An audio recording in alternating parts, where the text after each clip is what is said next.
recovery न खपे जवाबदार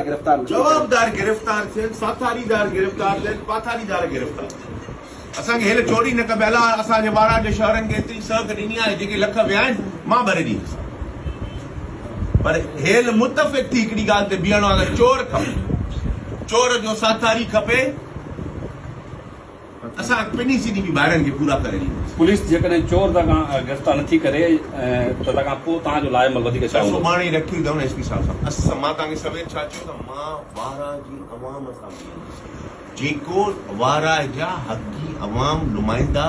जेको फ़ैसिलो कंदा चवंदा त हिन धरणे में तव्हां सां गॾु हूंदुसि चवंदा रोड ते बंदि कयो उते बंदि तव्हां सां कंदुसि चवंदव चवां थो न निशानदेही कंदव तव्हां लाइ हली विढ़ंदुसि सरे वारा में जेको आहे थाणे ते असांजो मुतालबो आहे शहरी नफ़री तमामु घटि आहे इन ते को माना ध्यानु वॾो वाक़ियो थियो आहे एस पी साहिब मां सम्झा SHO बि मटायो आहे DSP बि मटायो आहे ऐं प्लस सिपाही हुया पुराणा उहे हितां कढी ॿिया त मोकिलियो घुराया 5 छॾिया हुन घुराया ॾियूंसि था 5 जी जाइ ते असां चऊं था 7 ॾींहं ॾींदासीं 8 ॾींहं ते वेंदासीं सुभाणे नवाब साहिबु अचे थो हिननि वारा जे जेके 4 दोस्त आहिनि जिते नुक़सानु थियो आहे उहे प्लस असां ॻाल्हि खे सदन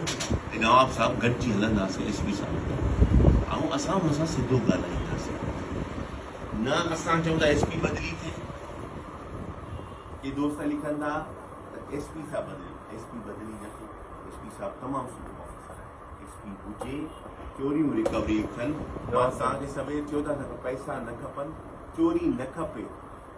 माण्हू खपे गुनाहगार खपनि गुनाह कराइण वारा खपनि ॾुआरी खपनि हिन खां वधीक असांजो को